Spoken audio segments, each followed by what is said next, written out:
Good afternoon, Dadas all over Kenya. Welcome to the Dadas Show, your women's reality talk show. We love to have you on board. Thank you for watching us. We are honored. We are truly honored that you take time every week to watch us. It's Valentine's month, the month of love, when people go crazy. And this month, we want to talk about the love thing. We want to talk about dating, we want to talk about weddings, we want to talk about marriage and what it takes to actually get married and to stay married. So today, I am joined by Pastor Mugambi and his lovely wife, Charity. And I said before that it seems pastors are the only ones getting married in church. Charity, why is this happening? Is it the only people who are, is this true that the only people who are walking up the aisle are pastors? Because we've had another pastor here just, a week ago. Quite to the contrary. We had a friend of ours who had their wedding on 4th of January. So we are having a lot of people getting married. Probably some are being some weddings are more notable than others, but generally I'm sure we're having a wide range of people getting married. Okay. So I'm sorry to put you on the spot. I was just making an excuse to, to explain to the Dadas why I've had two pastors come on the show. But thank you for coming. Could you tell us a bit about yourself, Pastor Mugambi? Hi, everyone. Hi. So my name is Kelvin Mugambi. I'm a pastor in Mavuno downtown, Mavuno Church. And I do services and youth, mainly in that place. Okay. Yes, I love coffee and I love my wife. You better love your wife. And Charity? So myself, I am a communications and marketing professional. I currently am the communications manager at Andela, Kenya, which is a technology firm. Okay, so tech meets, what is it, services? No, not really tech. PR meets services. Makes sense, yeah? Yes. So how did you guys meet? I'll start with Charity, because I always say the woman's view is always the right one. The men have another way of how you met. But how did you meet? All right, so it's actually, as you mentioned, it's a bit debatable. We have different versions of how we met, or rather, to be more specific, of who noticed who and when. But for me, it was at an event called the Fearless Awards, which is an event that is held in Mavuno at the end of the year to celebrate the people who serve in that community. And during the Fearless Awards, the theme for that year was a dinner event. It was on a Sunday morning. But unfortunately, it was raining. Oh, it poured. It really poured. And the event was in a tent. And there I was looking awesome in my dress, right? And with heels. I'm just digging into the ground. But then there were presentations that were being made. And I think because of the rains and the weather, there's someone who was missing, who was supposed to present the awards, right? And because we were around during rehearsals and preparation, our pastor at that time, lead pastor, approached me and him, coincidentally, and said, "Oh, you guys were around during rehearsals. Why don't you go and present this award, because this other couple is missing?" And because it was raining, he held the umbrella, and as we were just about to go on stage, he's like, "Oh, there's some mud on your shoes." And he bends down to wipe them. And I was like, who are you? And that is how we met. Okay. What's your version of how you met? Oh, my version of the story was maybe 2 months before that. There was a photographer who was taking pictures, and at that time, my laptop was a media laptop for the church. So the photographer was to download the photos on my computer. Now, she harassed the photographer for her pictures. Like that person had taken her picture. I so want she my wanted picture. I want my picture. Yeah. And the photographer led her to me. Yeah. So I'm there talking to people, praying for people. Then I turn, and this big white smile harassing me, and I'm like, hey, "Where's my picture? Where's my picture?" Yeah. I'm like, "You look good." Okay, in my mind. Yeah, your mind. I know your mind records. Beautiful girl. Yes. Asking for picture. Yeah. Yeah. So that's when I noticed her first. Okay. Yes. You know, it's funny. The men notice us long before. We think they are not looking, but and actually you could spend most of your time thinking nobody's seeing you, but you will be so surprised that they saw you months before. So moving along, I don't want us to talk about dating a lot, but how long did you date? 2 years. Hey, okay, 2 years. Yeah. So I'll ask you very briefly, what were you doing in 2 years? Well, if I could go? Yeah. As is mentioned, we did date for 2 years, but it pretty much was a year. So he asked me out officially. We dated for a year, then we got engaged, and then another year of planning the wedding. Okay. So it was pretty much a year of knowing each other and dating, and then another year of really planning the wedding. Wow. Yeah. So you planned a wedding for a whole year? Yeah. Okay. More or less. More or less a year. Okay, so how did you engage her? There was the moment when now you crossed, I feel sorry for myself. You crossed the threshold of now I want to marry you. So did you do the big on your knees, manenos, I don't know, in parks? You know, nowadays it's a big deal. What did you do? Yes, I did go on my knee. However, it was just two of our friends were there, two of our closest friends. So we went to the national park, and we did a game drive in the morning, and then we came to do lunch, so to do an evening game drive. So when we were doing lunch, we started playing games, and in one of the games was charades, and so you get something written on your forehead, and then you don't see it, and there are people try to motion to you what is stuck on your forehead. So when my turn came, what was written on my forehead was, "Will you marry me?" Then I got on one knee and proposed. Oh, so it was planned like Yes, that, yeah? yes. Oh, okay. Were you surprised? Yes, I actually, I actually was. Our friends made a recording of the time. I was surprised, but it's one of those things where you're surprised by the moment, but not by the act itself. Yeah. So when it happens, you're like, like you start connecting dots and things like that. But yes, I was surprised, speechless for a bit. Just a quick thought. How important is it for the engagement? Is that important? I think so. I mean, I'll ask the lady because she's the one who gets. I think for some ladies, you don't get engaged. Is there something missing when you don't actually get engaged? So I'll answer. I feel like you've asked two questions there. And the first question was, is it important? Yeah. Yes. Is there something missing if that doesn't happen? No. And why I would say that is, I think when we hear the word engagement, we think of it in what we've seen in movies and the whole dramatic kind of thing and all of that, right?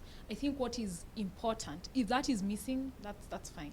But what is important is coming to that moment that you actually decide or conclude, because I think you decide for a while, or conclude that I actually want to be with this person, right? So I think that defining moment is actually very important. And it's also very important to not only realize it for yourself, but also declare it to your partner. Yes. So whether you do that over a dinner where you're just the two of you, whether it's a conversation after a date one day, or whether you decide to go down on one knee, at the end of the day, I think what is most important is that part where you actually come forward and declare to someone that, these are my intentions, this is what I want, and so forth.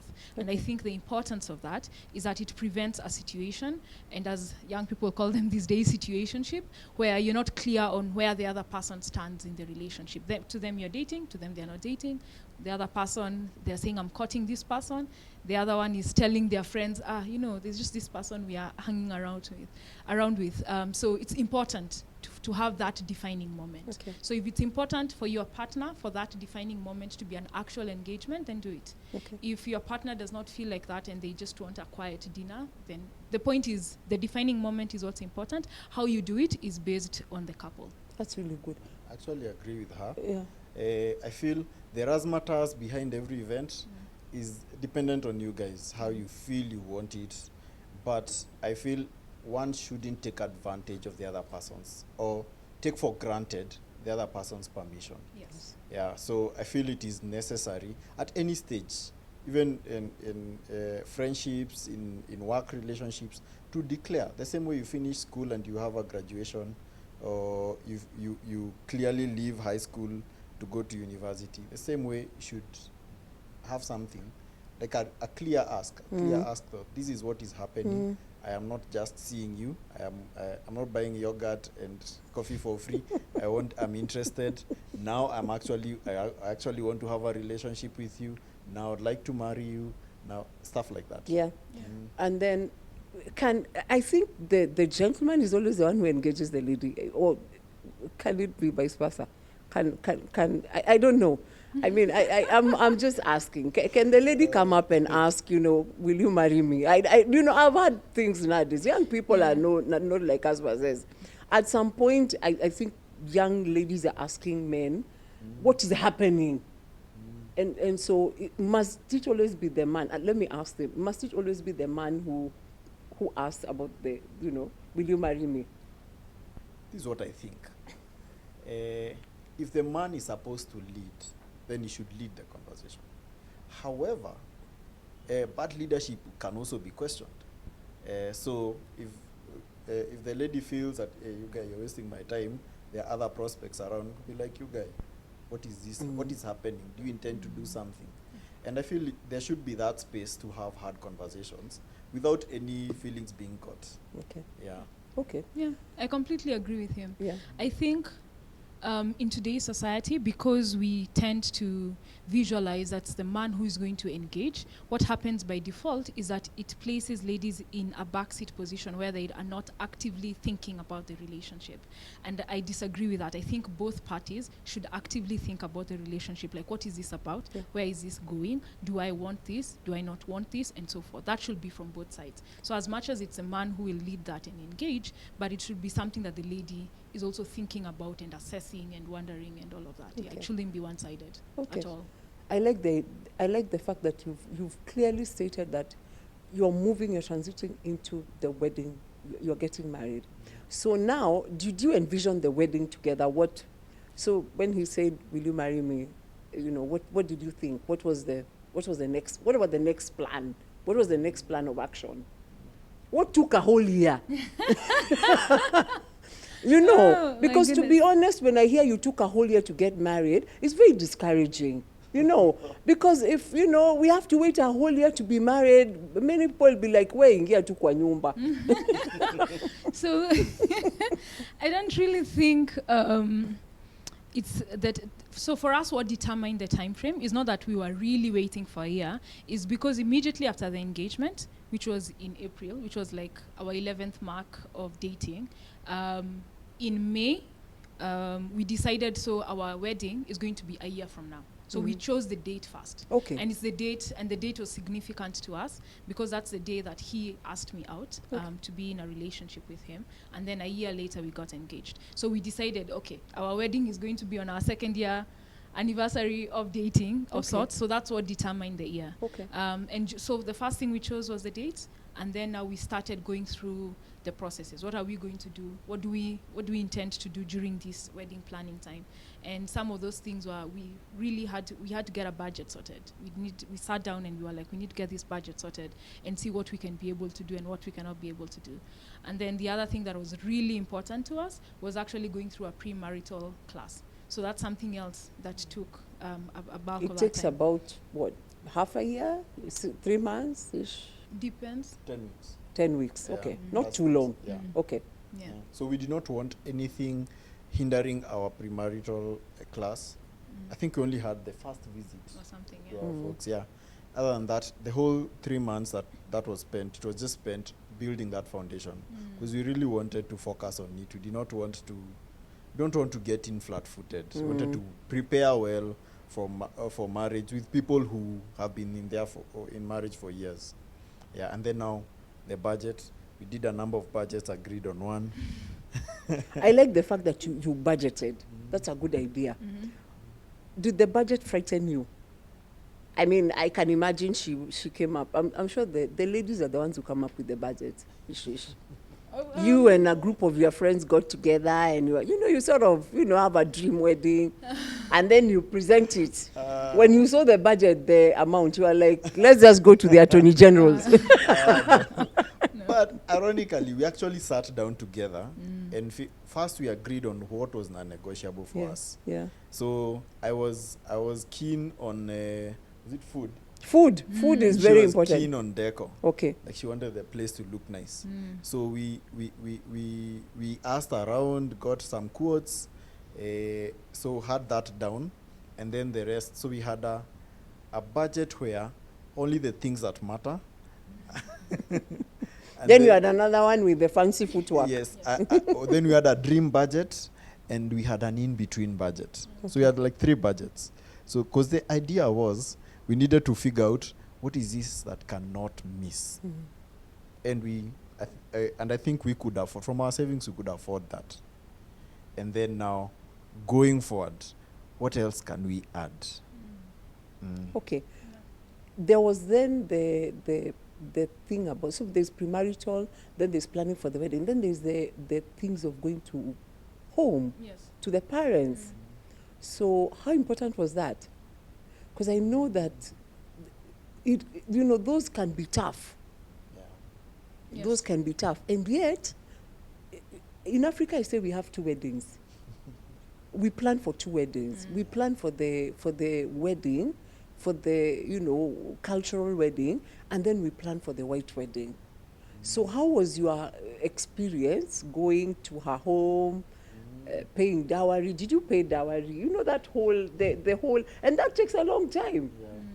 What was your experience like? One, we sought advice. I remember we sat with one of our friends, who's a marriage counselor, and they told us that nobody prepares parents for their children leaving. And when that time comes, 2 things happen. One, they remember all those things that they have seen or heard about marriages, and they are like, this person will take advantage of my child like that. So they can approach it from a place of fear. Or they may have that feeling for, I've waited for this day for so long, I want to send my daughter or my son away in a befitting way. That befitting is what most people fight over. In a befitting manner, isn't it? And I think also our parents have got peer pressure. I don't know if you notice that parents have got peer pressure. They've been to other people's weddings, and they've been to other people's rurashios or whatever they are called, and they want theirs to look like that. So how were her parents? Just, sort of, and be nice. You're on national TV. You will be ruined if you say anything. Just say they were great. Her parents are very relaxed, which was actually quite interesting, because I come from a very forceful background. Like, not forceful really, like, this is the plan, this is what you're going, vision board, let's do this. And her folks are like, man, let's just chill, come have tea, let's relax. So it was quite interesting. You were waiting for when the blow will come. Yeah, just chilled. Like you're waiting for when it will happen. Man, there was a plan A, plan B, plan C. And then they were very chilled. Okay. And then also, I think for us, one of the things we learned at that point is that both of us had to be on one page. Because you know how every parent has their way or their dream of how these things should go. So if we were not on one page, then it would have become a problem. But then because we'd sit in advance and have an agreement on what we want, what we both want, what is non-negotiable for us, and what is these ones, they can do whatever they want. So it was very easy for us. Okay. Yeah. Charity, you met Mugambi's mom. The fear of every person who's getting married is the day you go to meet your mother-in-law. Isn't it? There's that feeling of you won't measure up. You won't measure up. Maybe you won't look the part. I'm sure you wore many dresses. What was that like? So it was actually very nice. Very, extremely actually. So I think before we started the official ceremonies, we'd both done an introductory visit. So we'd just gone to our parents, where it was just me and him and our parents, and so for each side. So he came to my parents' home, and I told my parents, this is the person that I am dating, and vice versa. And that was that was when we were dating, before any of these processes. So first of all, when the processes began, it wasn't the first time that they were meeting us. And I think once we declared our intention and we said that we were getting married, given that we are both from a Christian background, the mom was very welcoming. I actually remember she came, she hugged me, and she said, you are accepted, welcome, even before the wedding, you're already welcomed, and that whole thing. And it was very, very relaxing. We had a meal, We joked and then traveled back. They gave her my bedroom. Oh, yes. Oh, yeah. He was evicted. I was pointed to where his old bedroom was, and I was told that's no longer his place. He'll need to look for a new place that I can go at any time. And I think it was actually, there's one thing that I remember that she told me, and she said that I should never ever feel uncomfortable if, say, for example, we have an issue in the marriage, and I feel like, oh no, his parents are going to be on his side. Right? And I remember she actually specifically said that we've known him for long. We know some of the issues that he has. We're actually on your side, right? Yeah. So come to us first. And as much as that was said lightly, it was very reassuring because that's a fear, as you've said, that most people tend to have. But it was quite reassuring to receive that kind of acceptance, which I believe happened both sides. Was there drama now as you got on to the day of the wedding? There's always drama. Did you have a committee that met? You know those? Then were there like bridesmaids? Okay, do you remember any drama that you kept thinking, this is unbelievable? You know, because I think, you know, weddings they are highly Emotional. They are highly emotional. Yes, they are. What were some of the things that, thinking back now, that they were so charged, and you're thinking, what was that about? I feel before we had the dowry ceremony, tension was everywhere.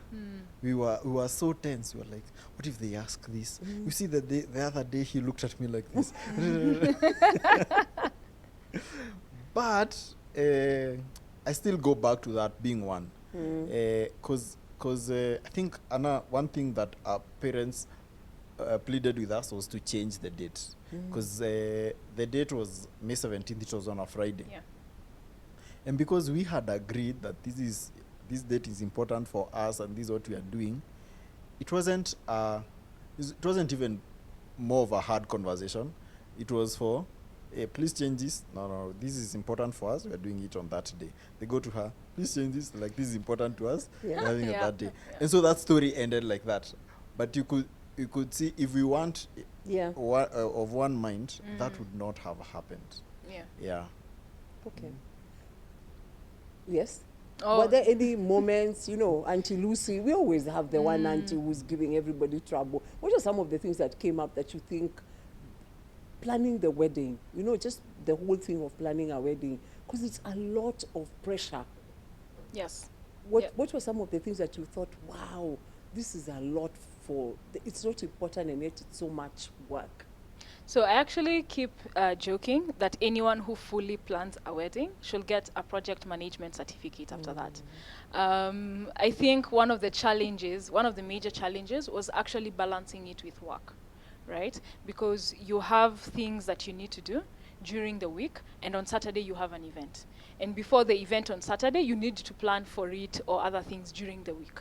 So when you're doing your to-do list at the beginning of the week or in the morning when you're trying to figure out what will I do this week and so forth, so you're just planning there, call this person, that's a work thing, call this other person, that's a personal thing. And I think that balance is actually, it can be tricky, but I think that's one of the things that we did find challenging. But as he said, I think being one in decision making was very important, because I think most of the challenges come about for I'm calling him and I'm telling him, oh, I already made a decision about the decor, or I made a decision about this, or, you know, the way you are informing your partner of a decision you made instead of coming together and doing that decision together. So already that causes offense, and then there is the whole emotion surrounding it. So within such a setting, then it will become a difficult process. So as much as it was emotionally charged, I would honestly say it was not difficult for us, because I think we set that from the beginning, that we have to do this together. We are in this together. Even when you see him getting frustrated, I'm assuring him. Even when he sees me getting frustrated, he's assuring me that, you know what, it's going to be fine. But if you're getting frustrated and your partner doesn't seem to care at all about what you're going through, then it becomes difficult. And that's what I'd say. I think I'll ask you this before we go into a break. Was it important? Could you have just gone to the Attorney Generals, forgotten about all the parents and all the... Thinking about it now, what did you learn? What was important in that whole journey? One of the things I got to appreciate was that not everything that I see as important is important to other people. And not everything that I see as, okay, or they see that is important to me. So like for our parents, because they are traditional, okay, or rather they're of another generation, they had like that dowry process was an important thing for them. My dad got his friends, her dad got his friends. They are so psyched for it. Like, would go for meetings even before, and they were so psyched for it. And then you're like, we are going to deny them this because it is not important for us. And then this is a family I'm going to get into. I don't think that is that tension is necessary. So we just let it for the wazes to deal with themselves. Okay. Yeah, and which was actually a fun thing for them. The exchanging of tricking each other in those negotiations and stuff like Counting sticks and I Yes. don't know what. You know those things that are done, eh? Yeah. You just sit through it, you grind your teeth, and you sort of just say, it's going to be fine, yeah? Yes. Okay. We have to go to a break. We'll be back. We'll be back with our resident counselor. We want to talk about the wedding. How important is the wedding? What good is it? And many people are just deciding, I don't want to do a wedding. I want to go to the attorney generals and just get it over with. So don't go too far. We'll be right back.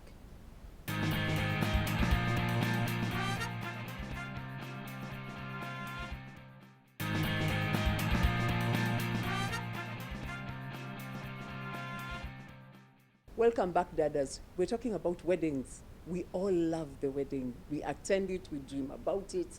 But what's the value of the wedding in a marriage? That's what we've been talking about. And Pastor Mugambi and his lovely wife you've been amazing. Cheryl, as always, we want you to tell us about the wedding. We all grow up going for weddings and dreaming about them. What's the value, especially to a woman, of a wedding? The same thing that they say, you know, women are more prepared than men. I have two sons, and I've never seen them practice how to be husbands. How to walk down the aisle. Not the aisle, you know, hold a baby, you know, practice all that. But my daughter, she does that. So from that early age, young girls think about their wedding because of what they see and what they hear, the weddings that they go to. So they start thinking about their weddings from that early age. And so it's something that they dream about, they plan. It's only that most women will not tell us exactly how they pictured it in their mind. They will go along with whatever comes on the table. But to be honest, personally, it was quite a big deal for me. Okay. Yes.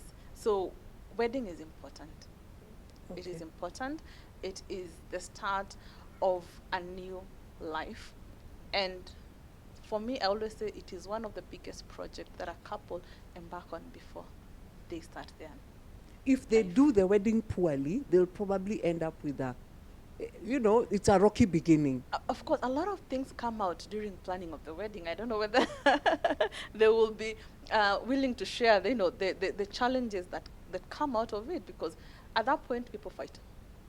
And if you don't fight, you guys are hypocrites, Ben. Mm-hmm. Because there's finances, there are decisions to be made. There's what I want, there's what you want, there's how you envisioned it, there's what I want according to what my budget can be able to afford as a man most of the time. So, and I find that most of the time, men are the ones who compromise a lot. Because the people that I have had, I've worked with, they'll say, no, niyake. It's a project. I'm just doing this for her.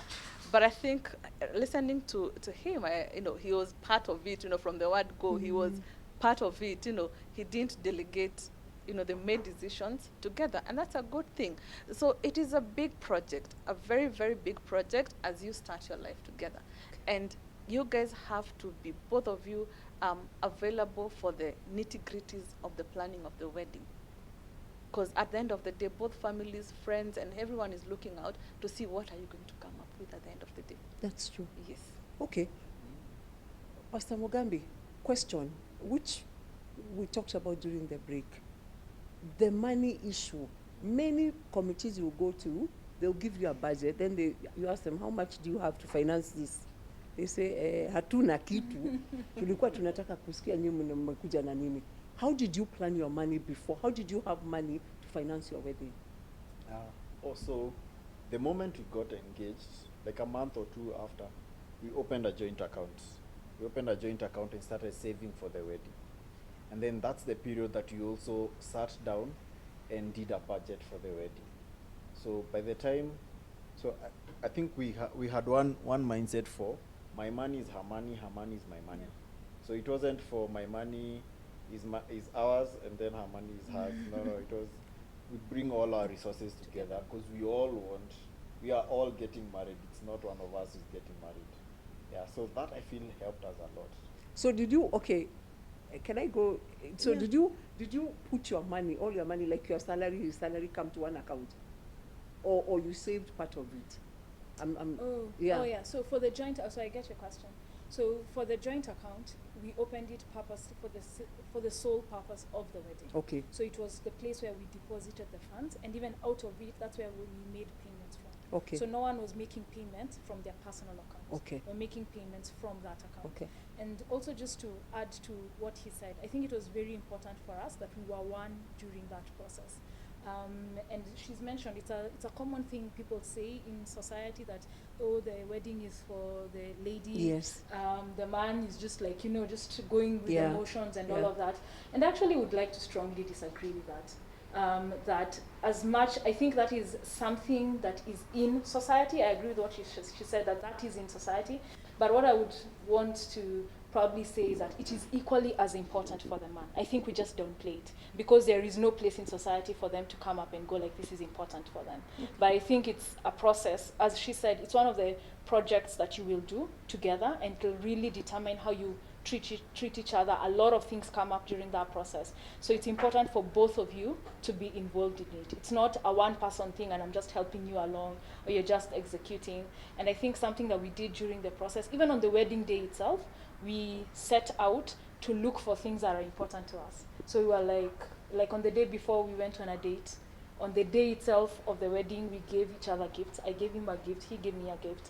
I believe on the day itself, on the day before. I'm trying to. No, one was before, one was the day of. Okay. But just within those 2 days, let me say, within the 3 days surrounding the wedding, we each gave each other a gift and we went on a date. Let me summarize it like that. And the value of that was to actually pick something for ourselves that we will remember. Because there's so much hullabaloo around family and suppliers and friends, and you can get lost in the event and forget what exactly you are doing. And so I believe we really had a lot of fun during our wedding because we set out to do that, just to make it important that this is your day as well. What do you want? This is my day as well. And he's asking me, what do you want? And we come together in that. Okay. Yeah. We talked about the honeymoon. Why do we go on a honeymoon? and let me say this. For many people, they're not new lovers. I don't want to ask people because they're on national TV, but many people today are not new. So why go on the honeymoon? What's the point? I think they just busted the bubble there, I'm sorry because I know these are good people, but let's be realistic. Today, many millennials they've already done it. So we are planning for this honeymoon. So what is it for? Initially, the whole purpose of the honeymoon was to go and consummate the marriage. But I think since it came with the white people, it's supposed to be there. So they're supposed to be. We're supposed to, so it is part of the wedding, actually.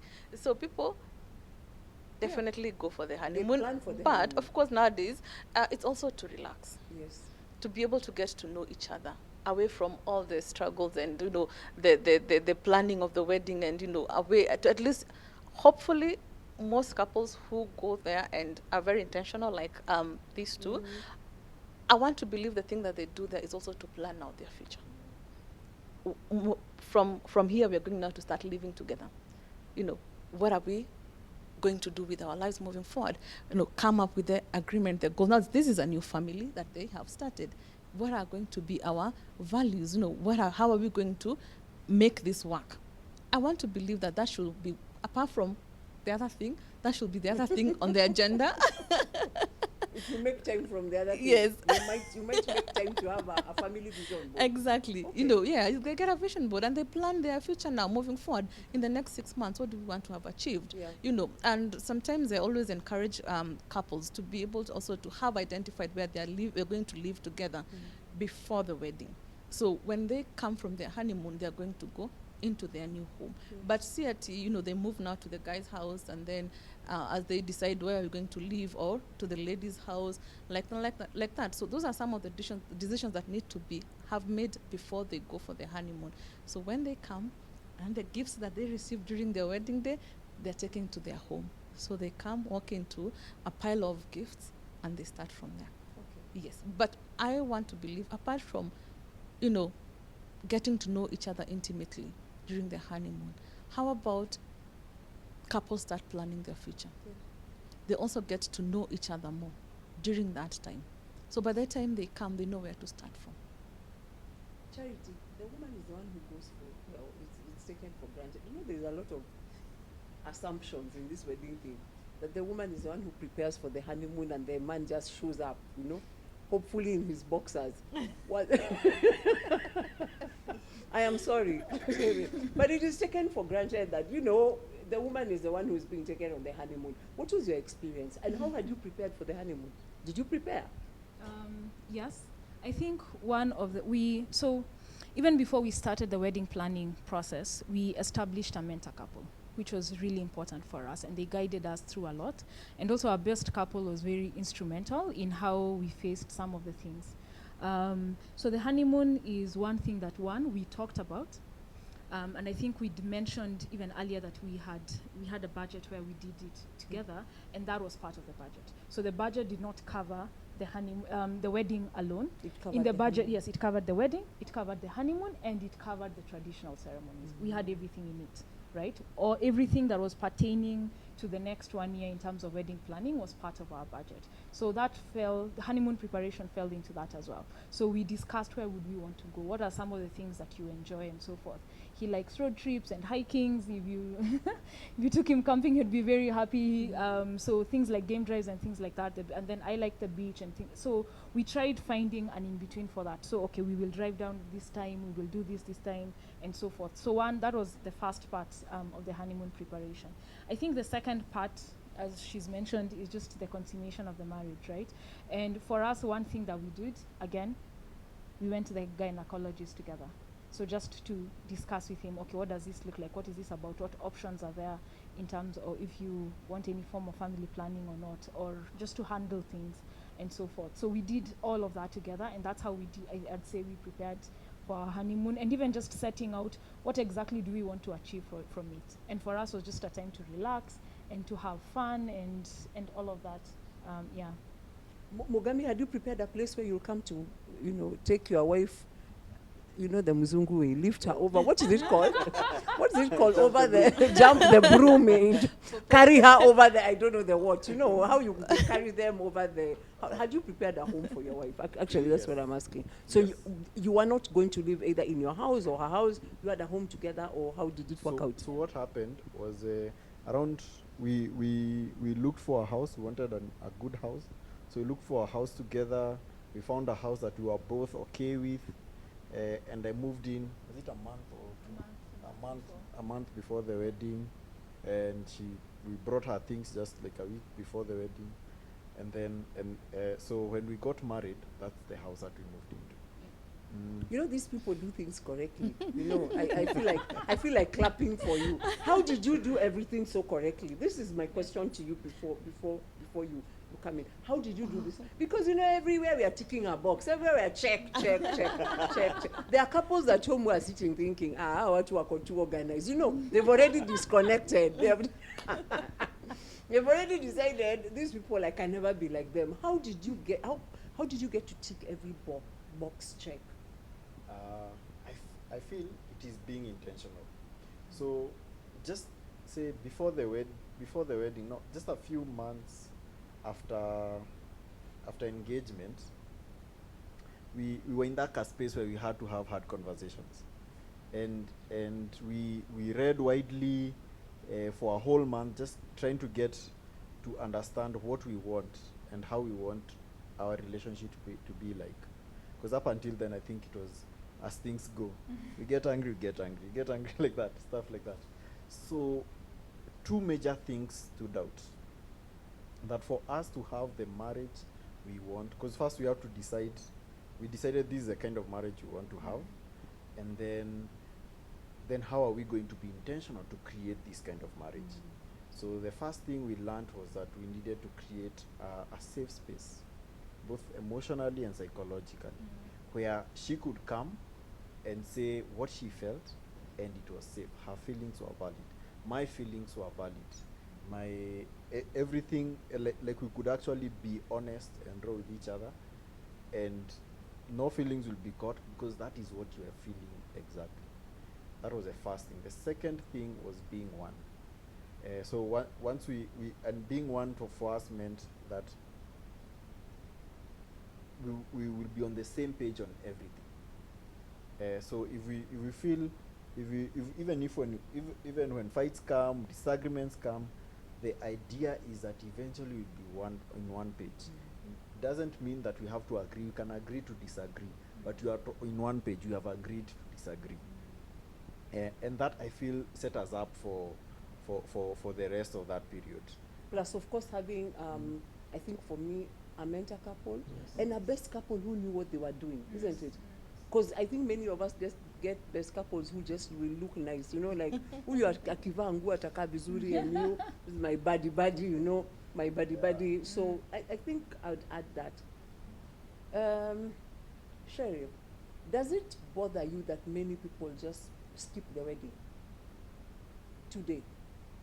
Not really.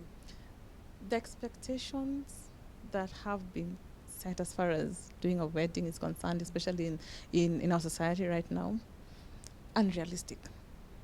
I was listening to them when they were talking about when they went to the parents. They prepared for that. And one thing I want to point out, Pauline, is that even our parents, they need to understand that it's not a cash-in moment for them. At this point where we are in this generation right now, they need to actually appreciate and, congratulate their children, because that is an honor that they have done. To bring someone home and actually tell, you know what, this is the person that I have seen, and I think I'm going to spend the rest of my life with this person. Most people are not doing that. They're hiding, because anajua, if I take this man to my parents, hey, the things that they will ask from him, he cannot be able to provide. The same with like the ladies, some standards are being put for our daughters and our sons. And for as long as you don't meet that standard, then you're not worthy of my child. You get? I like what she said when she visited his home, and the mom welcomed, even before the wedding, she welcomed her. Some parents, they have this, expectation, or the person they have in their mind that they would want their son to bring home. So if you don't bring that person that they have in their mind, then it is a no for them. And they won't even give you reason. It will just like, I don't like her hair. I don't like, the way she looked at you. You get? So small, just simply because it is not the person that in their mind they thought you would bring home. And that is the reason why a lot of conflict actually is arising, in terms of people running away from doing what they have done. Yeah, formalizing. Exactly. And doing it Exactly. And so I would rather go to the AG, or would rather come, have 2-3 babies, then at that point, you won't have any say. Exactly. Whatever we say goes. Already we are in this thing. And that is what actually most people are doing. Yeah. And those who also go to the AG, it's because they don't want the hustle and bustle of planning a wedding, struggling here, fighting over finances. And some people actually sit down and say, you know what, this is how much money we have. Do we really have to go through all that? How about we invest it in something? I know a couple who decided that, and they say, you know what, we will do premarital counseling, we will go to the AG, and then we will invest. We're not doing a wedding. That was their decision. At the end of the day, also as parents and as society, we learn to accept the decisions that other people are making, because that is what they want. So if we start forcing all these things, and I like what you have said, some people are listening to them, and I'm thinking, oh my, all these people. checking the box. Even me, I was sitting there thinking, okay, these people are, they are the perfect, they are Mr. and Mrs. Right and perfect, but doing things so correctly. Exactly. But I think, for me, I'd like to celebrate them for doing the right thing. Yes. But also to ask you, And I know this is unfathomable, but had you not done the wedding, what would you have missed? Because I think many young people will ask you, if I don't do the wedding, what will I have missed? In the sense of that 1 year, what would you have missed? So I think in not doing a wedding, right, some of the things that might not be there is that whole sense of community when people come and celebrate you and all of that, right? And that's important. But I also hear what she's saying in terms of the pressures that are there in society. And even for us, what we believe in, it's important for you to commemorate that moment and the wedding, or rather what you are doing, it's important for you to commemorate that. The whole, as he says, razzmatazz, I like that word. As he says, that's a decision. That's a decision that you're making. It's not necessarily a requirement. What I feel is important is coming together. There is you, there is your partner, there is a pastor officiating, you have your witnesses, and you have close people around you to celebrate that moment with you. I think that is what is most important. Whether those close people end up being 10 or 500, that's now that's the part that is your decision. Yeah. Yeah. I feel, just to add on her point, we have friends who actually had a wedding and went to a restaurant, and guys had to pay for themselves. and it was actually a good one. Yes, it was a lot of fun. So I feel it is unfair to have that pressure on someone, that you have to have a big event. What I feel is that the same way when you have your birthday party, you even it's not a party, even a lunch, you want your close friends who mean a lot to you. I feel it's the same way for the wedding. For people who mean a lot to your marriage, you have them present. And it does not have to be an elaborate thing. It can just be a lunch. It can be even just a simple meeting to kunywa chai and we go. But as long as the two of you, are happy with the decision that you have made. Yes. And then also, I feel churches and pastors also, sadly, have been part of the pressure. Like, it has to be a big thing. But especially in the Kenyan law, the same process of the AG and is the same process with the pastor. Yes. Actually, we have seen even in our church having 10 people, a wedding that has just 10 people, and they go. So I think it is possible to have a small wedding, to have a wedding within your budget, to have a wedding that you will enjoy. But then I feel the biggest thing is asking yourself, what does this mean to us? Yeah. If what we need, if we feel that this is what we need, a small wedding, something like that, whatever is the most important to you, have it. Don't deny each other what is most important, because it is you guys, the two of you, who are going into the marriage, and you do it up until you're dead together. Pastor Mugambi, this one I'm going to ask directly to you, because you are the pastor. And Charity is, I don't know whether she's a pastor's wife, but she has a full-time job. You are a bivocational, so you escape. And the counselor, I'll leave you out of this one. This one I ask directly to you. Many people will tell me, let me live with the person first. You get? Let me live with the person first, and I know them, then we'll get married. What's wrong with that? It's a pretty decent argument. Because they say, we could go, we put on a nice wedding, and then 3 months later we don't like each other, then so why not give it a shot before? One, I do feel this is your life you're doing. I would not encourage someone to play patapotea with their life. So, in fact, if you are unsure if this marriage will work, don't marry them first. Take your time. In fact, these things, if my opinion would be, remove these things like sex. Connect as human beings. Because if that connection works, the marriage will work. However, if this connection is supported by money, by sex, by, trips to Wapi, to Dubai and the like, that marriage can only be sustained by that, and it's only for so long. So first, put aside all these benefits. connect first. If you want a lasting marriage, Yeah. be intentional about it. Yeah. Connect first. Make sure it works. It works as a relationship without any benefits. Then it can work. Because even in marriage, things happen. You lose your job. You lose. You lose money. You could be unwell. Yes. What happens then? Because if you came in because of the relationship came with benefits, then what happens when the benefits are removed? Okay. Yeah. That's a good answer. I think that's a good answer.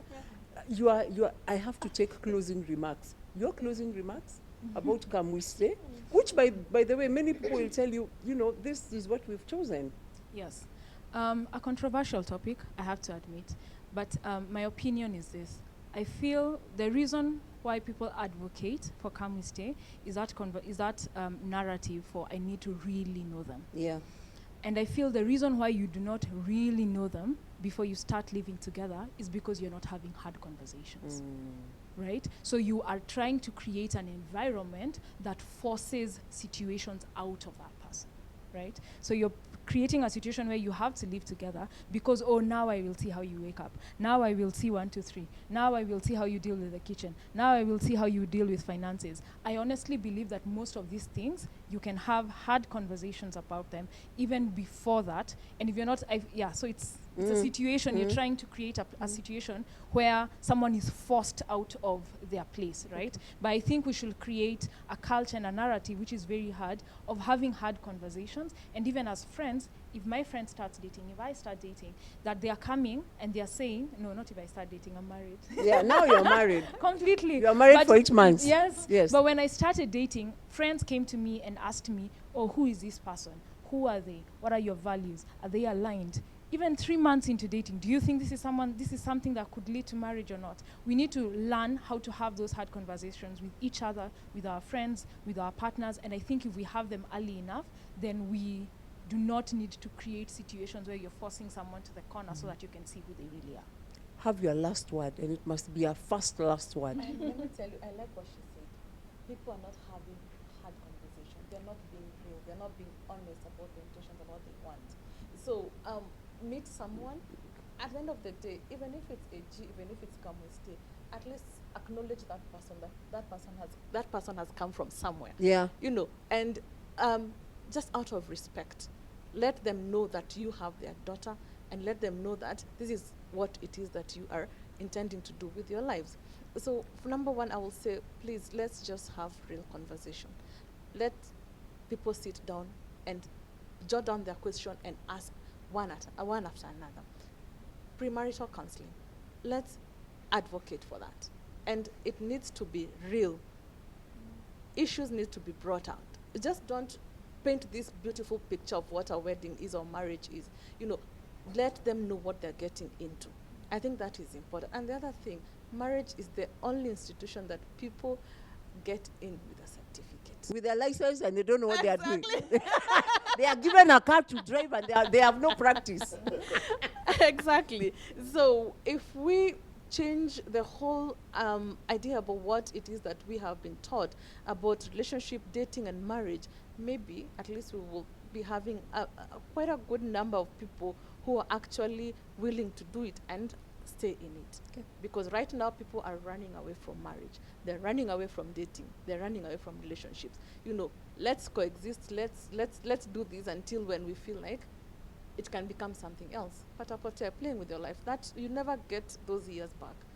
So if you are intending to be with this person, do it the right way. Thank you so much. We have truly, truly, completely run out of time. Dadas, you're out there. You've had this conversation about the wedding and how you prepare to get into your marriage. Sio mambo pata potea. We all have to become serious and very intentional and have the tough conversation. If you need to break up with somebody, then you have to move on. If people need to get married, then they marry you correct. So until next week, keep it correct. Baraka.